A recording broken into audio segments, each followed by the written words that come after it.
Hola, hola, muy buenas tardes. ¿Cómo están el día de hoy? Es un gusto tenerlos una vez más aquí con nosotros en el ciclo de videoconferencias en cuarentena. Como lo han visto, se nos han estado alargando los días, pero todo es por el bien de cada uno de nosotros para continuar con la salud, porque no nada más vamos a quedar con esta información dentro de casa, sino cuando podamos salir, vamos a ir a comunicarle lo que aprendimos a cada uno de los militantes, simpatizantes, como también a los compañeros, amistades, familia, para todos tener unos conocimientos adecuados y estar preparados para lo que estamos enfrentando.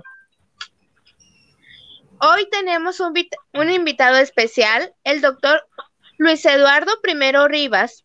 Él es profesor de la UPN, tiene formación académica, doctor en filosofía por la UNAM, distinciones, investigador nacional nivel número 1, profesor promedio, línea de investigación, epistemología y prácticas educativas, proyectos de investigación de UPN. Proyectos de investigación de la UPN tiene como 10 aproximadamente, entonces nos lo vamos a ir brincando. También él cuenta con programas educativos de la UPN en los que ha participado. Es miembro ordinario de la Asociación Filosófica de México. Y el día de hoy lo tenemos con un gusto de que nos haya aceptado la investigación con el tema la educación en la cuarta transformación, cambio y resistencias cognitivas sobre la formación humana. ¿Qué tal, doctor? ¿Cómo está el día de hoy? Muy contento de estar con ustedes y con el público tan extenso que ustedes tienen, y la verdad es que ojalá pueda llegar a muchos lados de la República Mexicana, que mucho merece atención, no solamente en estos tiempos del confinamiento, sino en toda la vida que tenemos. Entonces, si preguntas cómo estoy muy contento. Recomenzamos. Adelante. Tienen la disposición, ya la están esperando, nos escuchan desde Baja California, nos escucha todo Sonora, Ciudad de México, Sinaloa. Entonces usted sabe, ya tiene un gran público en espera para aprender, para conocer, Bien. concientizarnos de lo que sucede. ¿Me están escuchando bien? Claro que sí. Perfecto. Bien, lo que iba a decir cuando se fue la energía eléctrica, Ujú. se fue la luz, y Mm. entonces pensé que ya nos estaban saboteando los conservadores. Puede suceder, ¿eh? No lo dejo descartado.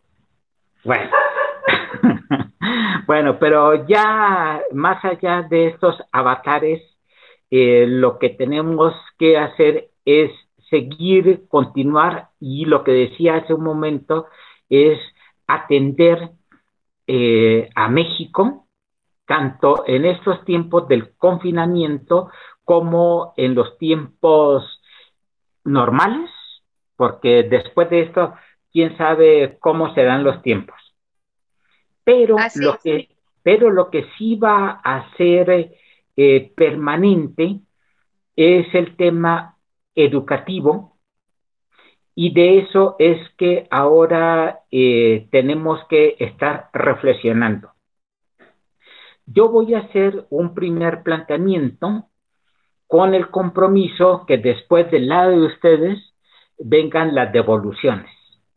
Es decir, cómo lo piensan, cómo lo critican, cómo lo apoyan. En todo caso, hacer una cuestión dialógica. ¿De acuerdo? Claro que sí. Bueno, miren, el asunto es que yo voy a estar hablando justamente de la educación en los tiempos de la cuarta transformación, con el agregado de resistencias que hay sobre lo que se está haciendo. Eso sería primero. Y quizá también ausencias cognitivas. Entonces, lo más importante para que nos podamos entender de la mejor manera, es definir qué es la educación. Y voy a definir la educación contraponiéndola con una mentira que nos han dicho desde hace muchísimo tiempo. Y esa mentira es la analogación o la igualación entre educación y escolaridad.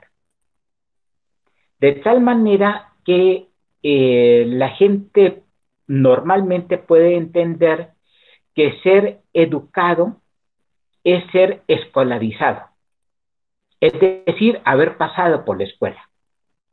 Y eso realmente es algo que tenemos que corregir. Es muy importante, pero súper importante, que dejemos de pensar que ser educado es ser escolarizado o haber pasado por la escuela. Porque podemos encontrar a muchas personas con muy buena educación, pero cero escolaridad. Sobre todo los viejos, nuestros ancestros, puede ser que no hayan tenido escolaridad, pero tengan mucho conocimiento de la vida, del mundo y de la historia, que sepan de la vida. Entonces, si esta es la primera distinción, la afirmación afirmativa o proactiva es definir a la educación como la formación para la vida. Y entonces uno puede tener una formación para el día a día, para vivir la vida, sin haber pasado por la escuela. Y por lo tanto, la formación para la vida se asocia a las personas. Las personas somos las que estamos en la realidad, estamos en la vida cotidiana, somos los elementos fundamentales o básicos para el conjunto social. Por lo tanto, la educación también se puede definir como la formación de las personalidades.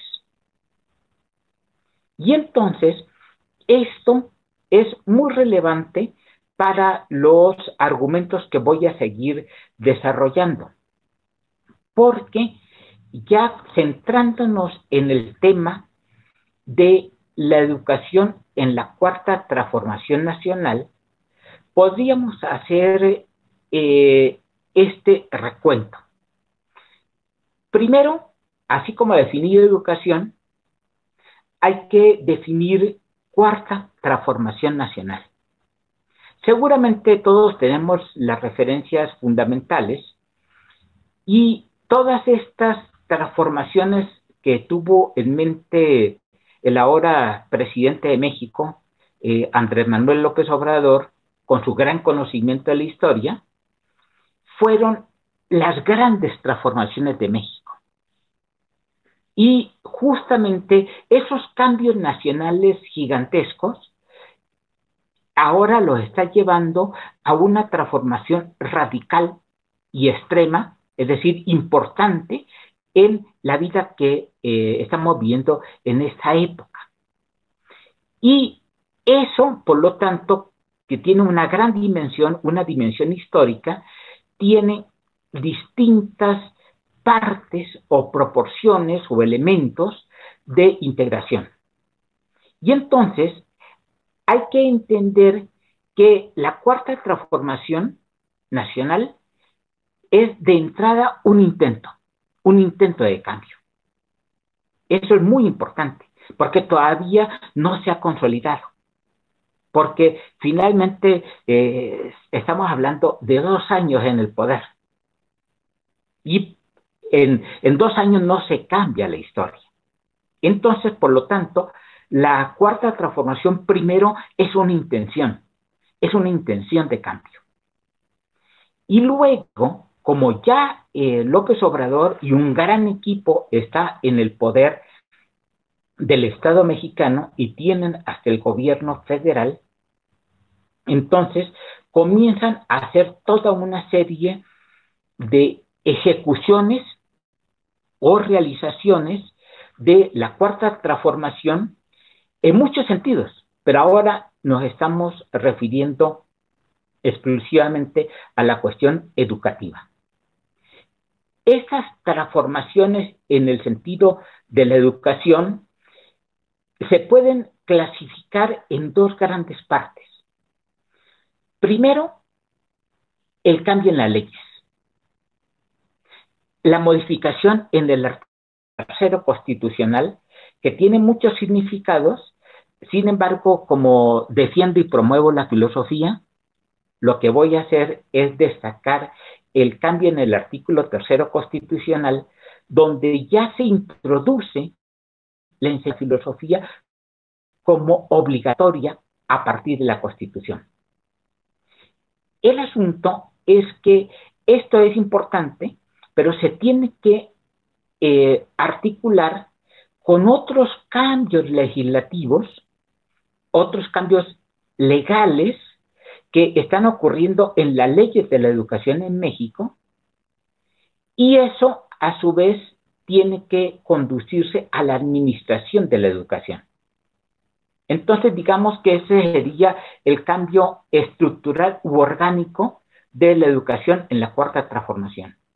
Estas cuestiones son muy importantes, porque tendríamos que, a partir de esto, ver justamente qué es lo que está sucediendo en la realidad que hemos estado viviendo y, más importante aún, la educación en los tiempos de la actual pandemia.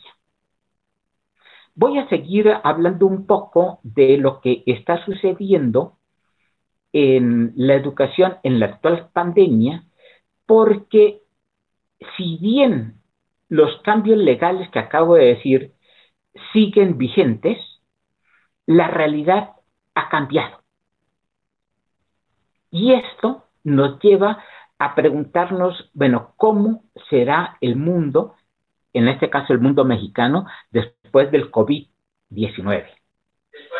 ¿Cómo será la cuestión educativa? Y entonces, a partir de esto, es muy importante ver que el cambio estructural está ahí, pero cómo es que se está aplicando en términos de la administración cotidiana del sistema educativo.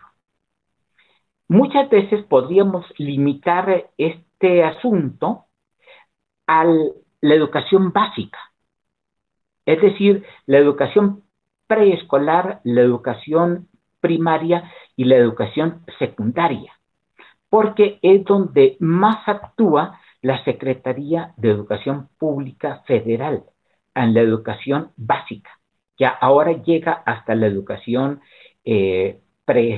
preuniversitaria o el bachillerato.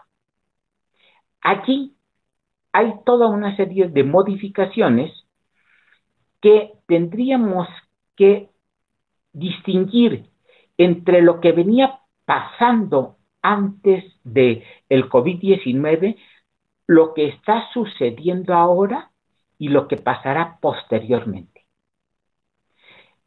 Creo que es importante concentrarnos en lo que acontece hoy en el sistema educativo. Y lo planteo abiertamente, no solamente en la educación básica, sino que el COVID-19 ha hecho que las universidades también recurran a la educación virtual o a todos los recursos por Internet. Y entonces, en este sentido, la educación en su conjunto se ha vuelto en estos meses, en este momento, virtual. Y eso, ahora sí, centrándome en el papel de la Secretaría de Educación Pública Federal, nos está mostrando una cuestión sumamente interesante. Y es que la Secretaría de Educación Pública Federal lo que está buscando es cumplir los programas escolares a pesar de el momento tan peculiar y tan grave que estamos viviendo.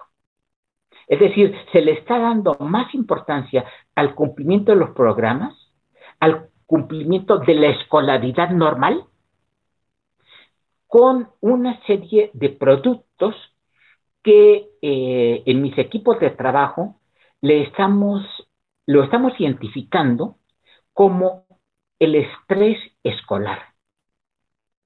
Y el estrés escolar, yo no sé si ha afectado también a los funcionarios, porque no estoy cerca de ellos, pero lo que sí tengo es información de cómo los profesores del sistema de educación básica y seguramente también los universitarios se han estresado mucho porque no sabían manejar la educación virtual. Es decir, videoconferencias, chats, incluso el WhatsApp, todo lo que hay, las plataformas, todo esto no lo sabíamos manejar. Y me incluyo ahí porque los que peinamos canas no somos tan hábiles como ustedes los jóvenes. Bueno, pero ni modo, estamos aprendiendo, espero que pronto.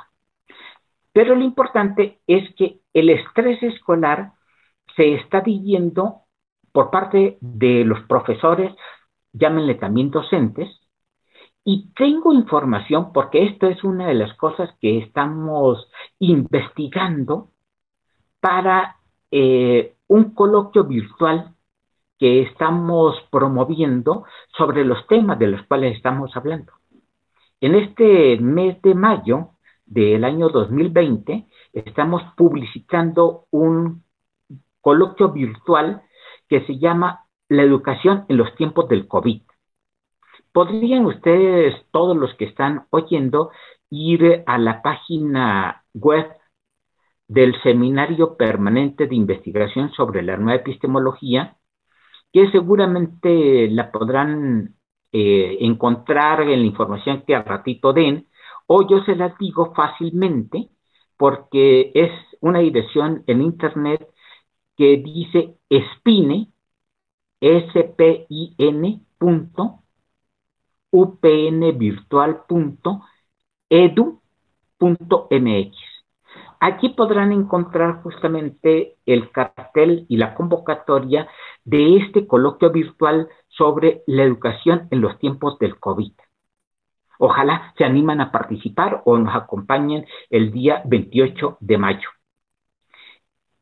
Para este coloquio, hay uno de los equipos que tenemos que están trabajando más intensamente sobre el estrés que ha generado las medidas de la Secretaría de Educación Pública en los profesores, como lo he estado refiriendo, pero también se van a dar evidencias del estrés de la infancia sometida a la educación en la casa. Es decir, vamos a ofrecer información de cómo la niñez, niños y niñas, están teniendo mucha más carga escolar que la que tienen cuando están en una clase común y corriente en la escuela. Y entonces, esto les genera mucho más trabajo porque se les pone demasiada actividad escolar y por lo tanto eso evidentemente les está estresando.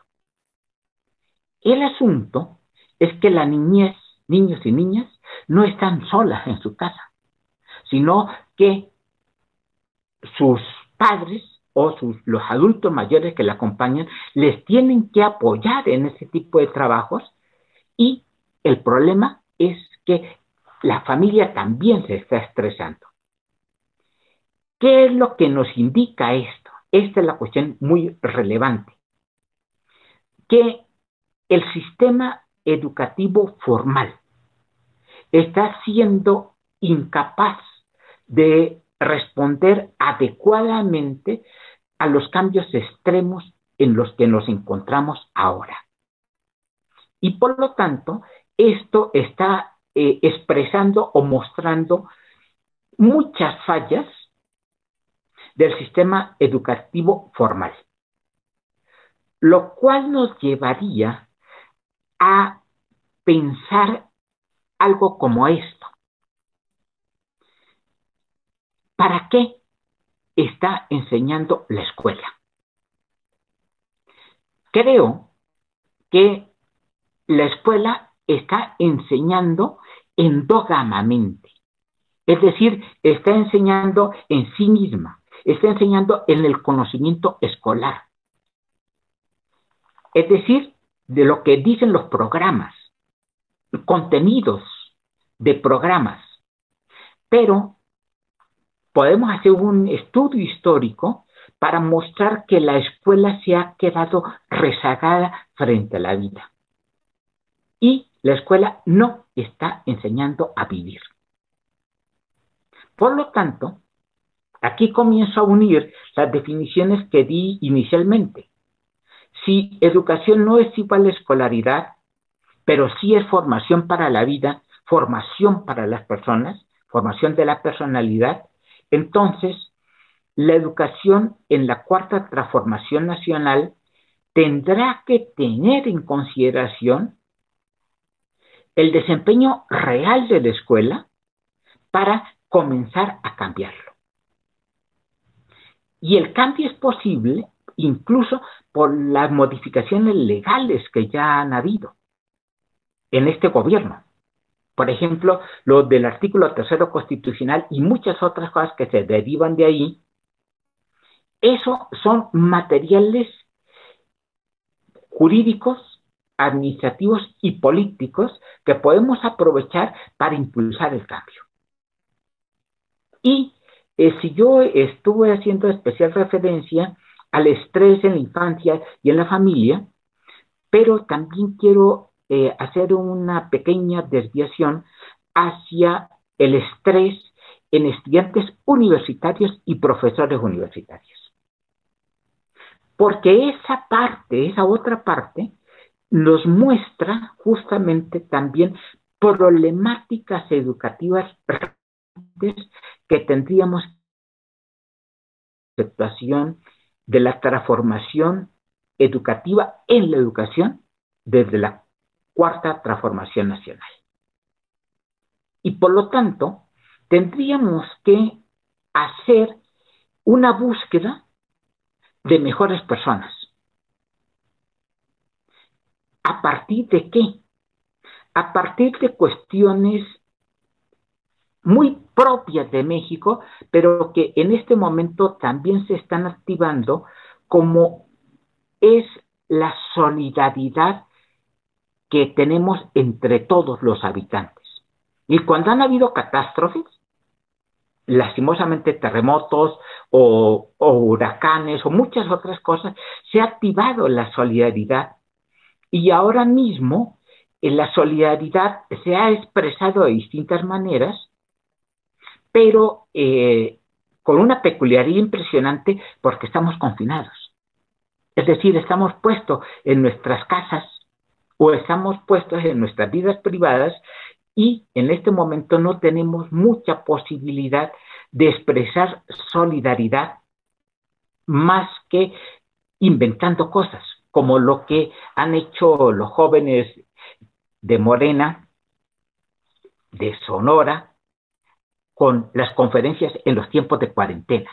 Están uniendo solidariamente muchas intervenciones, espero que muchas devoluciones o reacciones o retroalimentaciones para pensar todas estas problemáticas y buscar acciones, buscar realizaciones de los cambios que estamos queriendo.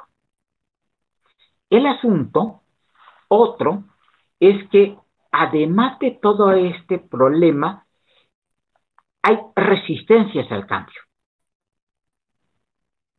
Y hay otro tipo de ausencias en el conocimiento.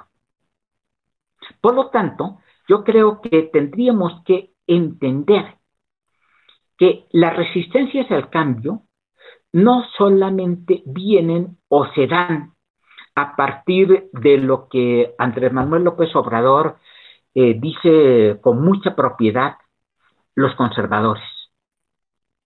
¿Sí? Es decir, la gente de las distintas derechas que tenemos en el país y que los podemos globalizar como los conservadores.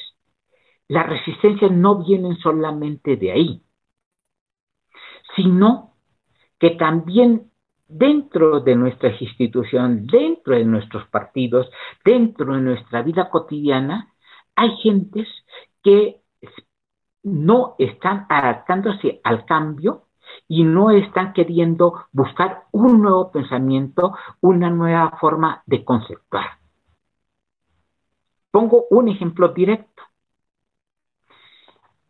Muchas veces los militantes o los simpatizantes están pensando en la política solamente en un sentido del partido o partidario. Es decir, la política como la gestión de los partidos. Y no la política como organización que nos damos las personas, la gente, para vivir. Son dos niveles distintos de la política.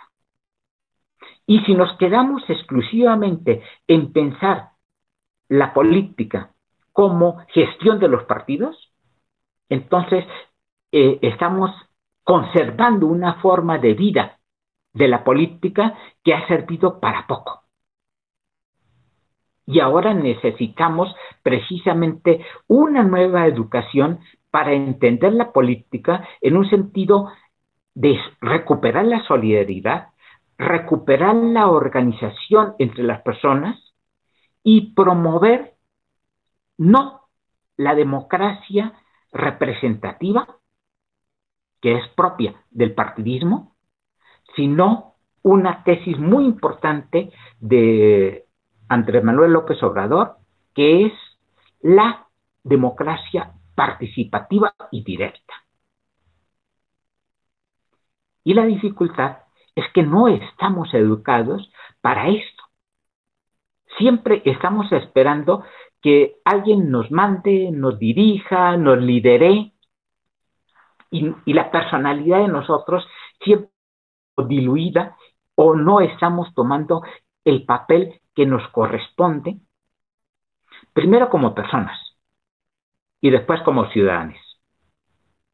Entonces, estoy soltando una serie de tesis que son muy importantes porque podemos ir uniendo varias cuestiones, como por ejemplo esto.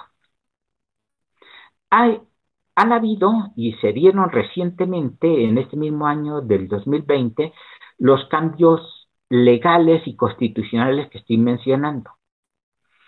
Se consiguieron por mucho del trabajo legislativo y la Comisión de Educación de la Cámara de Diputados Federal, y con gentes muy activas ahí, y de alguna manera en contraposición o en paralelo con los funcionarios de la Secretaría de Educación Pública Federal, que en este momento está al frente de ella un funcionario que está ahí por las conveniencias políticas de Andrés Manuel López Obrador, legítimas y válidas, pero que si uno examina hay contraposiciones entre esta direccionalidad de la Secretaría de Educación Pública y otros cambios políticos del país.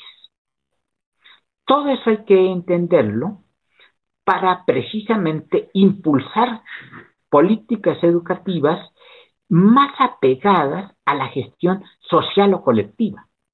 Nos podemos dedicar a educar de otras maneras y no necesariamente en términos de las directrices de la Secretaría de Educación Pública Federal. Tenemos que generar proyectos educativos desde las bases, pues dicho de otra manera. Y hay mucho por hacer, y particularmente lo que yo impulso es una construcción que tengo ya desde hace 30 años, que le he puesto como nombre la pedagogía de lo cotidiano. Es decir, cómo educar en la vida diaria, cómo hacer para desde la solidaridad colectiva, desde las gentes comunes y corrientes, hacer para aprender. Y eso nos llevaría a comenzar a oponernos a las resistencias que hay y a las ambigüedades o desconocimientos de las personas. Nos ponen la dificultad de autoformarnos o de formarnos en colectivos, pero en todo caso examinar qué educación tenemos, si es una mera escolaridad o estamos formando para la vida y a favor de la vida colectiva, de la vida humana y obviamente la vida, le voy a decir una cosa medio rara, pero la vida ecológica, la vida de la naturaleza, que como vemos la hemos estado echando a perder y esto nos lleva a otros lados, pero es muy importante recuperar entonces la idea de una educación integral, que integre la cuestión colectiva de los seres humanos y la naturaleza, todo lo que hemos echado a perder en una mala relación con la naturaleza y una mala relación entre los mismos seres humanos. Bien, el punto es que con todas estas ideas tendríamos que ver otra referencia al papel de la Secretaría de Educación Pública Federal en la actual crisis. Miren, es muy importante que identifiquemos las fallas que han tenido. Estuve mostrando una, y es que con tal de conseguir el cumplimiento de los programas escolares, entonces hicieron todo lo que está muy claro que se sigue realizando para cumplir el ciclo escolar. Lo mencioné frente a la educación básica, pero también está pasando en las universidades. Y esto está expresando, sin duda, una falla de los funcionarios federales, que en todo caso tendremos que comenzar a corregir desde la base. Y distinguir otra cosa que creo que nos llevaría casi a la última parte de esta primera intervención mía, antes de las preguntas o la respuesta a las preguntas que ustedes quieran hacer, y tiene que ver con esto. La falla de los funcionarios de la Secretaría de Educación Pública Federal no es solamente esa puesta en realización del estrés escolar, por lo dicho, sino lo llevo a la atención de dos prácticas del gobierno federal. Una es desde antes incluso de asumir el cargo de presidente de la República, López Obrador estuvo dando conferencias y hoy prácticamente en a los 5 días de la semana hábiles está dando una conferencia desde el Palacio Nacional. Allí podemos encontrar que hay un López Obrador educador. Está enseñando muchísimas cosas. Tendríamos que recuperar justamente esa enseñanza que está dando, que tiene que ver de muchas cosas. Habría que hacer hasta una investigación sobre las enseñanzas de López Obrador en sus conferencias matutinas. No solamente ahí, sino que, por ejemplo, hace poco publicó un libro sobre la economía moral. También está enseñando en términos económicos. Es decir, hay un López Obrador educador. Tendríamos que buscarlo. Quiero recuperar a otro educador federal que al menos yo lo estoy viendo todas las noches, y es el subsecretario de Salud, Hugo López-Gatell Ramírez. Este hombre está educando muchísimas cosas sobre la salud y sobre otra serie de elementos que son incluso de cómo pensar, de cómo responder. Está generando una didáctica que podría asociarse hasta una especie de pedagogía social, como dice mi actual estudiante del doctorado. una pedagogía social. Es decir, hay muchos temas que tenemos que llegar a estar reflexionando e investigando porque tendríamos que atender lo de las resistencias y las ausencias que hay en la actual coyuntura educativa extraordinaria y la pregunta será, ¿cómo será la educación después del tiempo del COVID? ¿Qué haremos con la educación formal? ¿Qué haremos con nuestra propia educación? ¿Y qué haremos con las educaciones colectivas que tenemos que estar generando? Si somos simpatizantes de un partido, en este caso del gran partido de Morena, o si somos militantes de Morena, y cambiamos el concepto de educación para pensarlo como formación para la vida, ¿qué es lo que vamos a hacer para justamente enfrentar la nueva vida que vendrá? No sabemos cuál será, pero sin la menor duda será una vida post-COVID, en muchos sentidos, incluso en términos angustiosos o angustiantes. La crisis sanitaria seguramente estará controlada quizá en agosto o septiembre por todas las predicciones que se pueden hacer, pero para esos momentos tenemos una nueva crisis que es la crisis económica.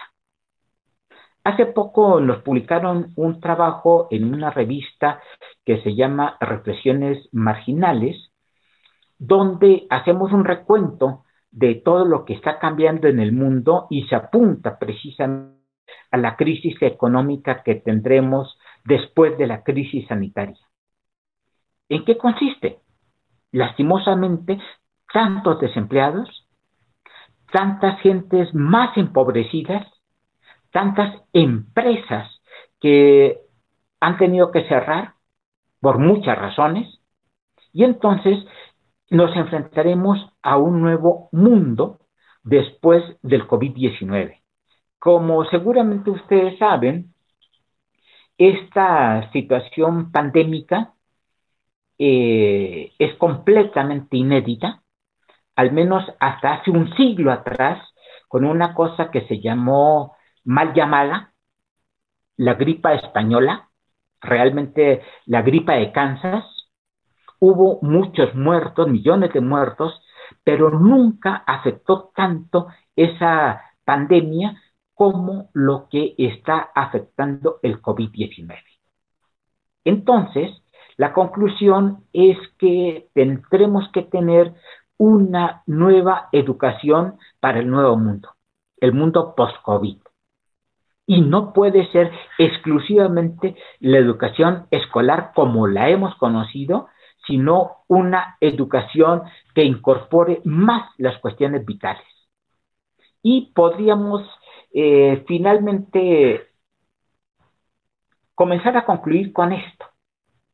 Si la educación es formación para la vida y tiene que pasar necesariamente por las personas, por la construcción de personalidades, eso nos tendría que llevar al autoanálisis, el autoconocernos, para preguntarnos, bueno, ¿y quién soy yo? ¿Cómo estoy constituido? ¿Cómo estoy pensando? ¿Realmente tengo un pensamiento conservador? ¿O estoy buscando nuevas cosas y estoy haciendo nuevas cosas para el cambio y la transformación? Entonces, yo creo que con esto podríamos tener suficiente contexto para poder ir pasando a las preguntas que ustedes quieran hacer formular, perdón, para que podamos seguir el diálogo, pero ahora con sus propias intervenciones. Yo creo que por mi parte sería todo por ahora y me prepararía para responder las múltiples preguntas que van a hacer. Muchas gracias, doctor. Muy interesante su plática. La verdad nos deja bastantes palabras de reflexión. de todo lo que se está viviendo en este tiempo. Como usted ya lo comentaba, no nada más los estudiantes, los profesores, hasta los padres de familia, es un proceso estresante, la educación por medio virtual. Es como que también los saca de su vida cotidiana, vamos a llamarlo así, porque había ocasiones que los padres de familia no se enfocaban en los alumnos porque todo se lo dejaban al docente. Entonces, hoy que se tienen que enfocar en sus hijos, también se desespera, los niños salen afectados no nada más de que no están cumpliendo con las actividades, sino que también no les tiene paciencia en sus casas. Entonces, son bastantes factores que ha desglosado esto. Vamos a comenzar con los comentarios y preguntas que tenemos. La verdad que ha habido bastante participación. Tenemos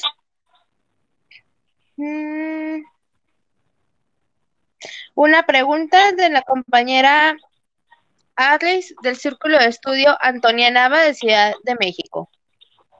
Luis Eduardo, desde tu perspectiva, ¿cómo puede mejorar la educación formal después de la pandemia? Es una magnífica pregunta. Y lo que me gustaría decir de corazón es cambiarle la toda. Pero evidentemente no se puede, ¿no? Evidentemente no se puede.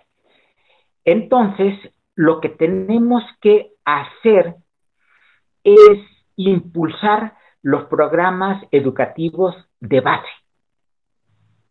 Es decir, generar círculos de estudio,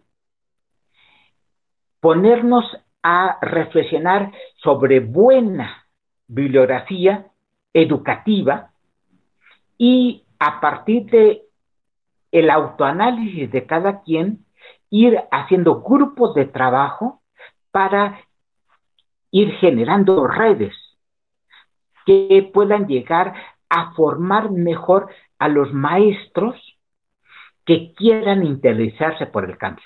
Imagínense esta precisión.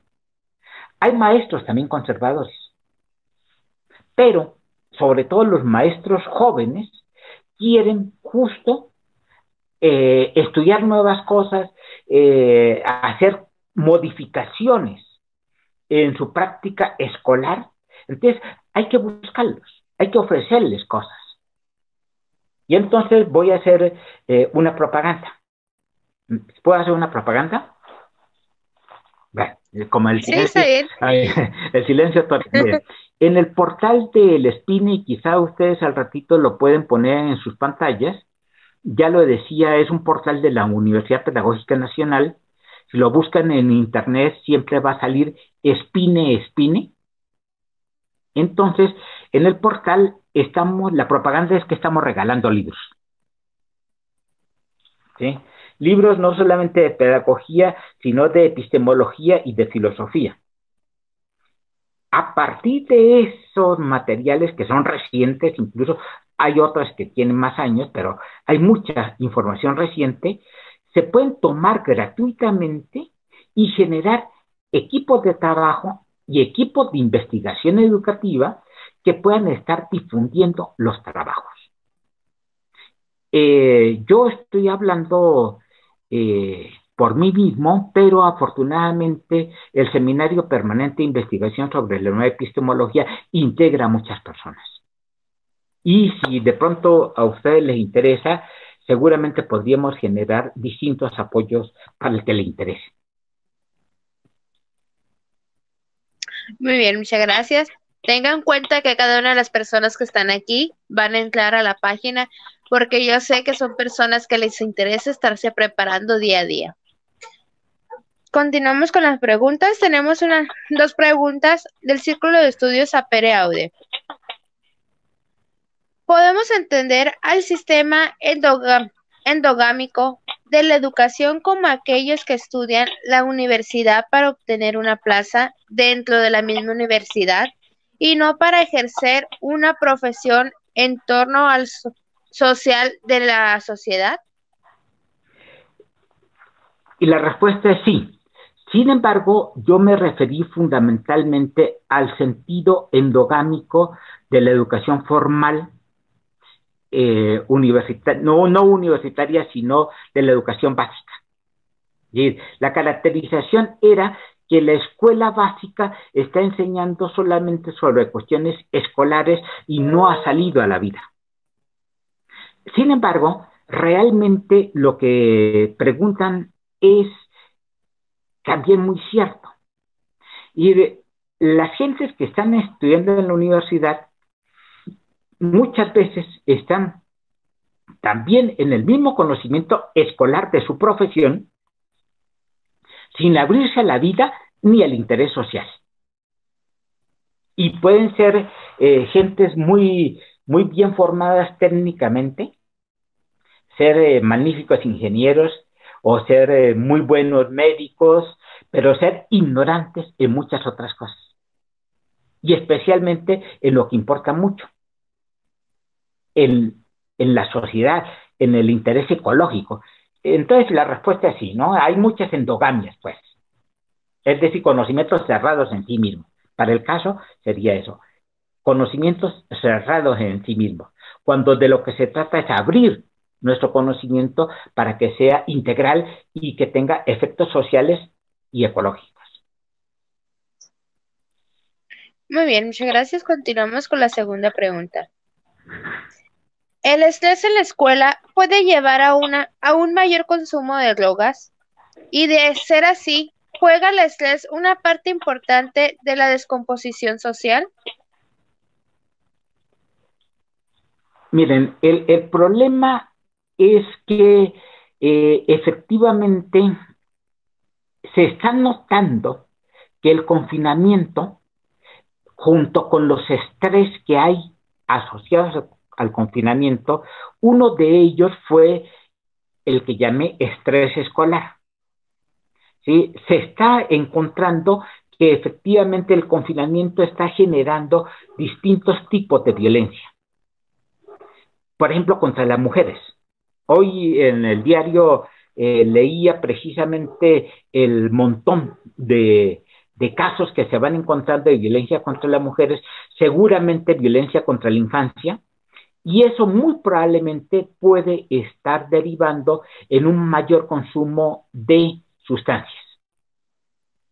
Por lo tanto, tendríamos que establecer estrategias para buscar desestresar a la gente o desestresarnos individualmente lo más que podamos para que no estemos acumulando tanta angustia y estemos buscando acciones creativas, solidarias, aun cuando sea la cuestión virtual, porque hasta junio es que vamos a poder volver a abrazarnos o ya no nos podemos abrazar porque la Susana a distancia estará ahí metida. Pero en fin, creo que esa es una cuestión importante. ¿Sí? De que sí se están aumentando muchos problemas y tendríamos que comenzar a pensar en estrategias para enfrentarlos. Pero eso llevaría precisamente a cambiar la educación. Es el mensaje fundamental. Tenemos que educarnos mejor para la vida. Y esto supone una autoeducación que seguramente no es en solitario, sino precisamente en lo que estamos haciendo, comunicándonos, abriéndonos y siendo solidarios en común. Muchas gracias, muy buena respuesta, muy fundamentada. Continuamos con el compañero Saúl Alonso García de Obregón. Buenas tardes. A pesar de las implicaciones secundarias que se dan de manera natural ante un cambio, mi pregunta es, ¿qué hacer con las resistencias al cambio, acciones específicas en lo político y en lo educativo? Bueno, es una pregunta importante, pero muy abierta. Y entonces voy a aprovechar para responderla de esta manera. Lo que hacemos siempre está vinculado a dos cosas. Uno, la vida cotidiana o la vida de todos los días. Y en la vida cotidiana, en la vida diaria, quienes estamos somos personas. Y por lo tanto, tenemos un cierto límite de nuestra acción. ¿sí? Solamente gentes poderosas como López Obrador o el otro López Gatel, que tienen una posibilidad de llegar a muchísima gente, entonces quizás tengan una acción más grande. Pero los seres humanos comunes y corrientes como nosotros podemos hacer algunas cosas a pequeña escala, limitadas, pero podemos comenzar justamente haciendo cambios en lo que nos sea posible, comenzando por nuestra propia reflexión o autorreflexión, como lo dije cuando estuve hablando. ¿Quiénes somos nosotros? Yo, ¿qué tan conservador soy? ¿Qué tan dispuesto al cambio? ¿Cómo me estoy abriendo hacia muchas cosas? Y si yo mismo estoy pudiendo dar estos mensajes, a lo mejor van saliendo las personas con las que yo me estoy uniendo, identificándome para el cambio. Entonces, no habría que pensar en un gran cambio político, sino cambios pequeños, microscópicos, cambios en nuestra cercanía que se vayan trasladando a toda una serie de otros cambios más grandes. No sé si me hago entender. Ujú, claro Sí, que porque sí. muchas veces estamos queriendo hacer grandes cambios políticos, pero se ha visto que muchas veces no se han conseguido por muchas razones, pero lo que podemos hacer más en nuestra cercanía es, creo, más controlable. Muy bien, muchas gracias. Continuamos con la compañera del Círculo de Estudio, Antonia Nava. Existen excelentes propuestas como la suya y no se cuenta con el mecanismo adecuado para aglutinar, analizar y trabajar el cambio en la educación. ¿Cómo organizarnos para lograrlo? Bueno, yo respondo que los jóvenes de Sonora que me han invitado ya están abriendo espacios. Es decir, podemos seguir con esta práctica que ellos inventaron porque están respondiendo a la cuarentena. Y entonces hicieron precisamente esto de las conferencias en cuarentena y han reunido un montón de personas.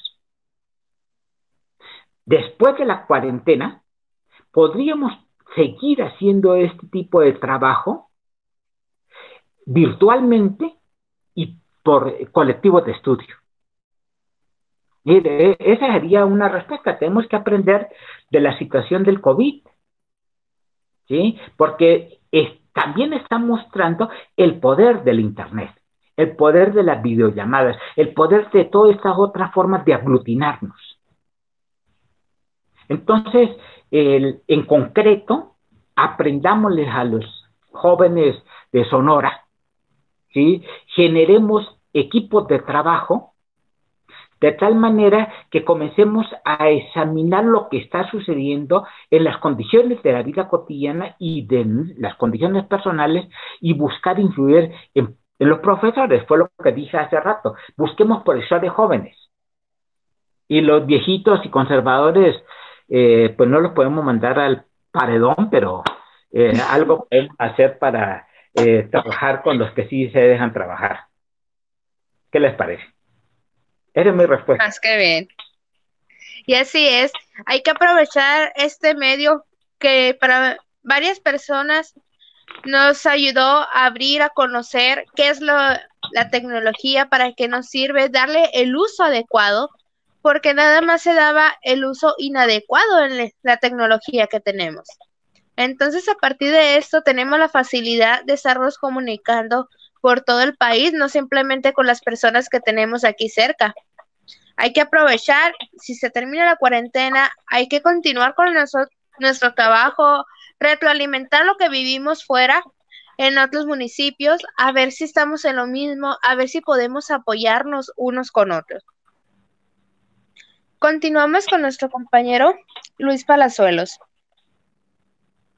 Los chavos dicen, es fácil y es cool aprender. Los fierros de la compu. ¿Cómo aprender los antiguos sistemas educacionales que influyeron en mi modelo mental para reincorporar un nuevo método?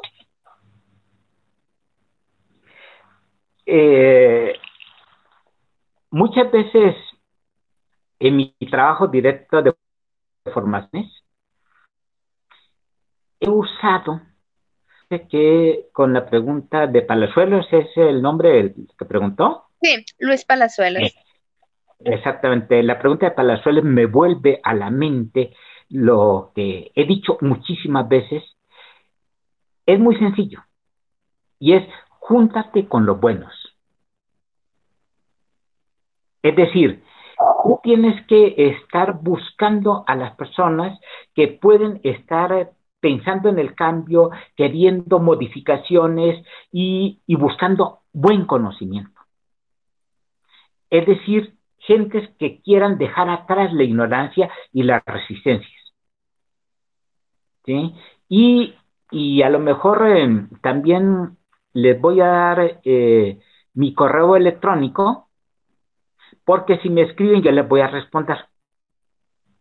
¿Sí? Sobre todo, si alguien quiere más información, si quiere, pues estamos abiertos a esto.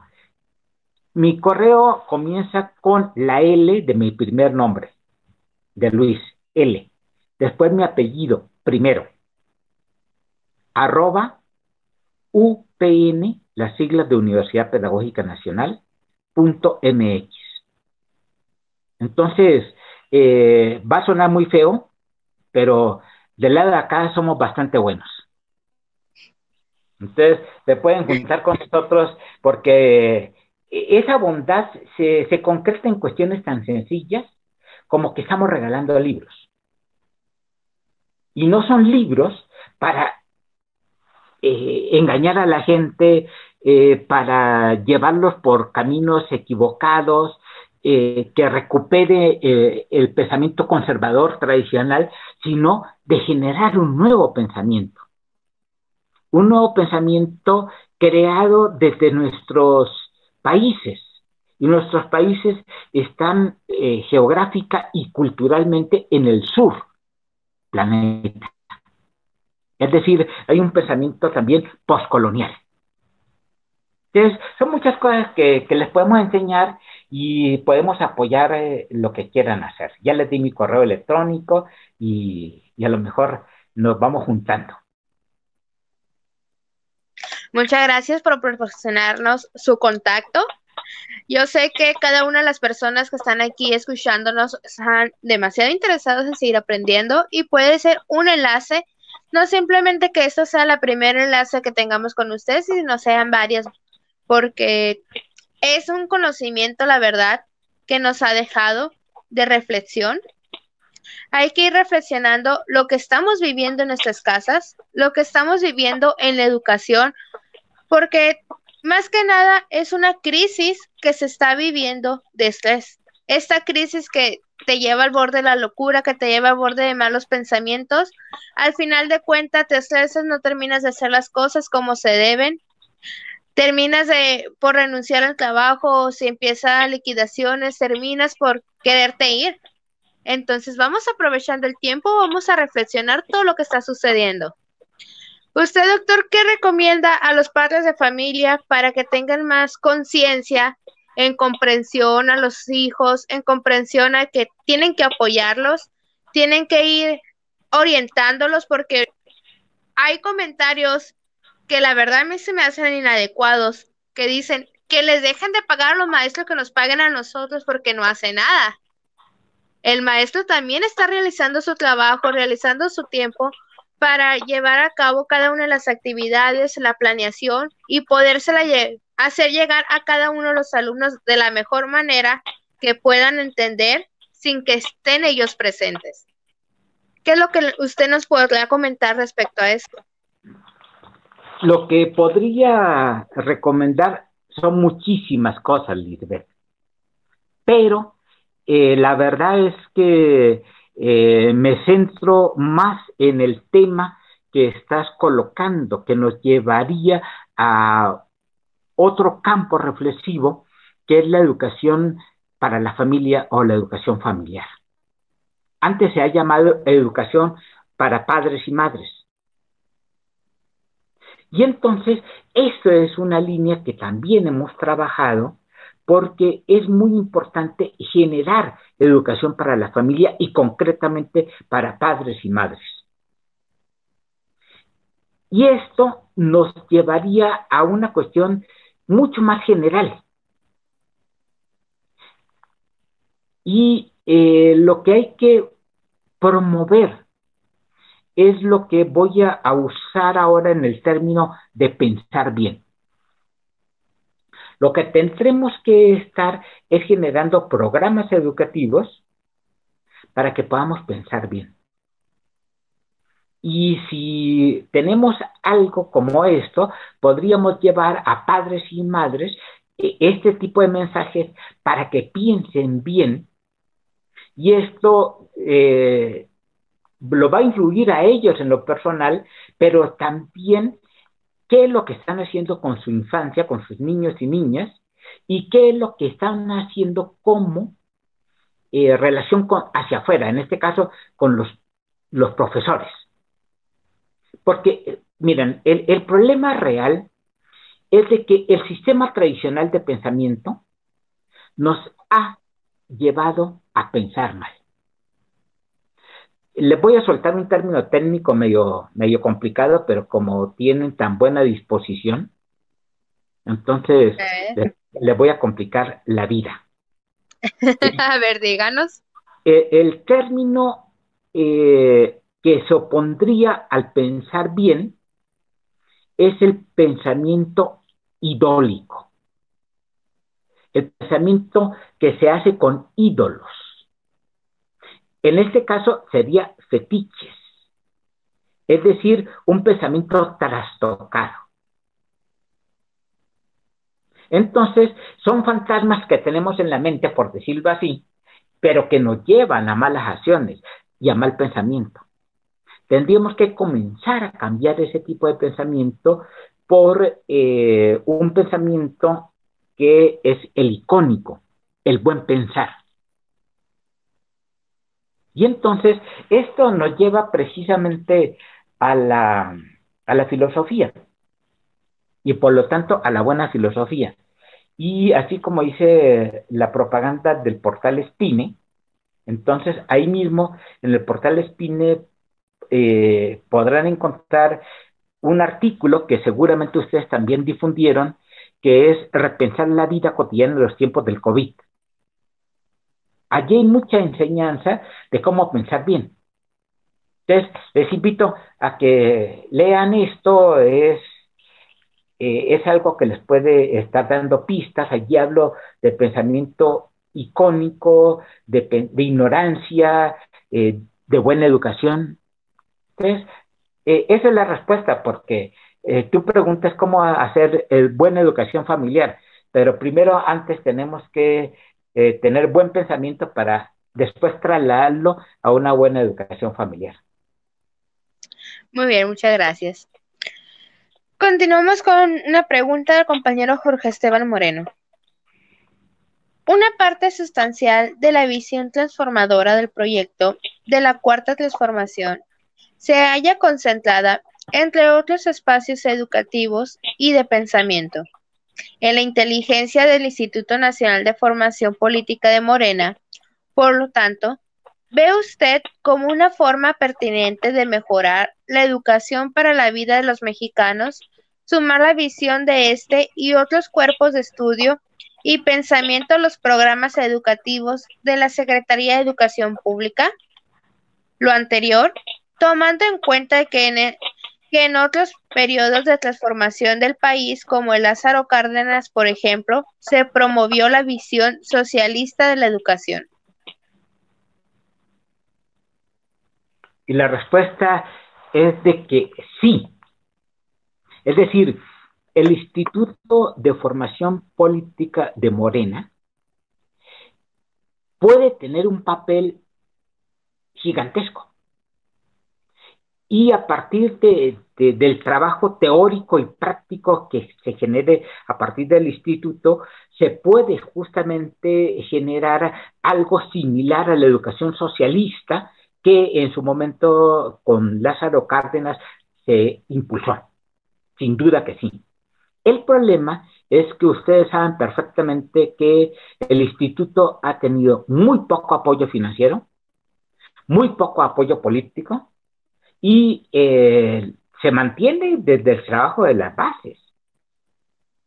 Espero que no me vayan a colgar por eso, pero creo que es así, ¿sí? Y por lo tanto, lo que tenemos que hacer es impulsar la conformación más grande del instituto para generar programas desde él. Sí, ahora yo hice toda una serie de referencias para hacerlo desde la base, desde ustedes. Pero si hay apoyo político desde el instituto, mejor, favorecería y le daría más velocidad al cambio. Pero la verdad es que hasta ahora no ha pasado mucho, ¿no? ¿O sí? No. Continuamos con pregunta comentario de Jesús López. ¿Qué no la educación por competencias tenía como objetivo formar precisamente para la vida? No, no, pero de ninguna manera. La educación por competencias es uno de los grandes productos del neoliberalismo. Hemos estudiado mucho el tema y si ustedes hacen un recuento de los significados de competencia, van a encontrar que son habilidades para el mercado, para el comercio. Y eso no es enseñar para la vida, sino para competir entre nosotros mismos y para que yo gane lo que tú perdiste. Así de sencillo. Entonces la respuesta ahí sí, tajantemente, la educación por competencia fue un elemento del pensamiento idólico, vuelvo al terminacho ese, ¿sí? Al pensamiento equivocado que nos estuvieron metiendo los neoliberales. Entonces hay que desmontar el neoliberalismo en la cuestión educativa. Entonces la respuesta es así de tajante y un poco pasional, pero ni modo. Tenemos una pregunta al compañero Luis Palazuelos. La pedagogía nos demanda relaciones humanas, maestro-alumno. ¿Satisfará lo virtual lo presencial? ¿Cumple en las relaciones humanas en este proceso de enseñanza? Allí hay otra respuesta tajante. Lo que se está demostrando es que la relación presencial es importantísima. Y la educación virtual que se ha intentado ahora no ha dado resultados. ¿Sí? Por lo que todo lo que estuve argumentando. Incluso se podría pensar que hay intentos para continuar este tipo de educaciones después del COVID-19.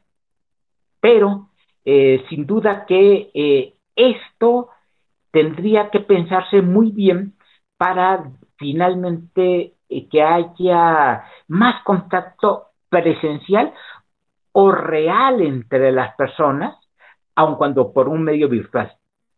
En concreto, yo espero haberles estado transmitiendo buenas ideas, buena disposición, buenos sentimientos y haberlos tocado, si me permiten esa expresión, para que ojalá podamos seguir un trabajo.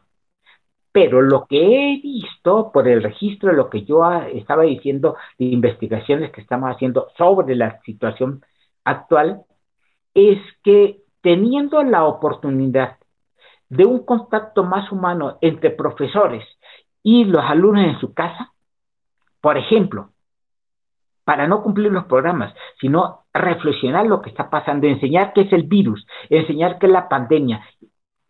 Eso no se hizo, sino se le dio prioridad al cumplimiento de programas.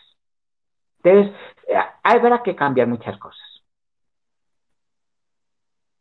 Así es, y fíjese que tenemos un comentario muy interesante del profesor Antonio Estrella de Guatabampo. Nos dice, en Morena hay una gran resistencia al cambio, por un lado, porque hay quienes solo piensan en ocupar cargos, y también se refleja en la resistencia a participar en los círculos de estudio. ¿Qué nos puede decir respecto a eso? Yo lo que voy a repetir fue la definición que di de política. Podemos entender la política solamente como la acción partidista, o podemos entender la política como la acción de organizar a las personas. Y por lo tanto, ese es un sentido muchísimo más amplio de hacer política. Los que están haciendo política solamente en la cuestión partidista están buscando no solamente cargos y por lo tanto el poder que da el cargo, sino los logros hasta económicos que puede dar estar en un cargo ahí subiendo. Por lo tanto, tenemos que contraponerle a esa política partidista una política de masas, una política de la gente, una política de la sociedad. Eso cambia completamente las cosas y por lo tanto podríamos identificar a los que están para la chamba nomás, o del puesto político, de la gente que están realmente queriendo, en este caso, la cuarta transformación nacional. Y los identificamos, podemos saber quiénes están ahí tras el hueso o quiénes están realmente por el cambio. Así es, y como cada uno de ustedes nos están escuchando en este momento, son parte de los círculos de estudio que se pueden ir formando. Ya les comentaba, estamos a la mayor de la disposición proporcionarles cada una la información. Con 4 personas ya pueden registrarse en el instituto, le hacemos llegar la información correspondiente para posteriormente apoyarlos mediante el diálogo, a lo mejor ya una mesa redonda. Podemos ir continuando con este trabajo, porque para empezar hay que conocer, concientizarnos, concientizar a las personas que están a nuestros alrededores para poder formar parte del cambio. Porque si no empezamos también por nosotros, ¿cómo vamos a apoyar al gobierno? Esa es una declaración buenísima. Claro. Y lo bueno, Lisbeth, es que es una jovencita que está pudiendo decir esto. Y estupendo, me alegra mucho. Me siento muy contento. Gracias, doctor. Sin más por el momento, no nos queda más que agradecerle por haber aceptado esta invitación una vez más. Espero contar con su presencia en otra ocasión o a lo mejor terminar muy pronto la pandemia, pero podemos tenerlo presencial. Muy bien, cuando ustedes me busquen, yo voy a estar para ustedes. Muy bien, Les agradezco muchísimas gracias. mucho y lastimosamente no puedo despedirme de abrazo para todos, pero ahí les envío mi cariño y mi reconocimiento. Muchísimas gracias, le agradecemos a cada uno de los círculos de estudio que nos han estado siguiendo en este transcurso, como es General Álvaro Obregón, Asamblea Popular Obregón, mucho gusto que se acaba de unir, Revolución de Conciencias de Guatabampo, Zaperenaba, Los Rieleros, Sauce en el Agua, Atlas Nava y uno nuevo también, Angora. Mucho gusto a cada uno de ustedes. Aquí continuamos. Las personas que aún no conforman su círculo de estudio, adelante. Nunca es tarde para continuar, para empezar a realizar su círculo de estudio, aprender y concientizar conciencias. Que tengan una excelente noche. Gracias al equipo de técnico y logística que nos han estado acompañando. Los esperamos una vez más el próximo lunes. Hasta Saludos y luego. gracias, doctor. Hasta luego, que estén bien. Bye. Gracias igualmente.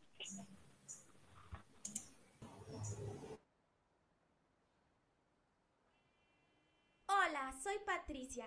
Acompáñame a descubrir qué es el sospechómetro. El sospechómetro es Es la actitud crítica que debemos mantener ante todo tipo de conocimiento, discurso, argumentación o situación que busca orientar nuestra voluntad hacia cierta dirección.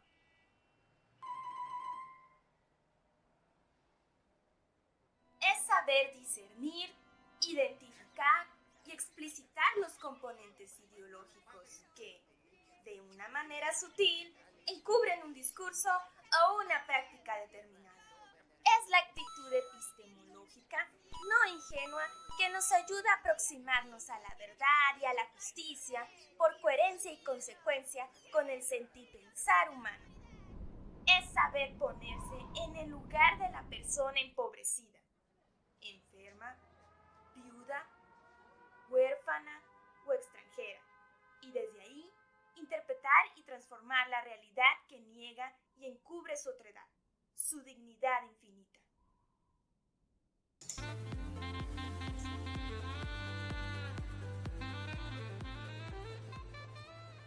Hola, soy Patricia. En México estamos así de vencer al COVID-19, pero todavía falta vencer a un virus más peligroso: la desinformación. Es tiempo de subir el nivel de debate. Por eso el Instituto Nacional de Formación Política te invita a participar en las reflexiones para vivir en el encierro todos los martes y viernes a las 11 de la mañana. El círculo de estudio virtual todos los miércoles a las 8 de la noche. Todos los jueves el proyecto feminista a las 10 de la mañana y diálogos con la militancia a las 8 de la noche. Recuerda que la revolución de conciencias la hacemos todas y todos. La información es para compartirla, no te la guardes.